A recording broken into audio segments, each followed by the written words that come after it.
nung nakaraan po, nagkaroon ng sunog dito sa DPWH Quezon City. Ngayon, Kahapon po, nagkaroon ng sunog dito sa DPWH Cordillera. Parang may gusto silang sunugin doon. Ano po masasabi niyo yan, Secretary, dito sa sunog yan? At sabi ni sunog-sunog. nagmamagalong na ano daw po, nahak pa raw po ang kanyang telepono pagkatapos ng sunog. Pwede ba yan? Yung pagsunog ng dokumento, mayroon pang ibang dokumento na magtuturo, magko-confirm ng mga whatever contents of the documents na halimbawang nasunog.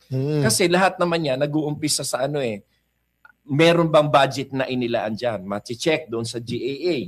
O, meron nga. O. Tapos sa DBM, meron ba kayong ni-release? O, tama, meron nga. Kumbaga, Nandiyan ba yung project? Oo. O, wala. May sufficient evidence pa Meron natitira. pang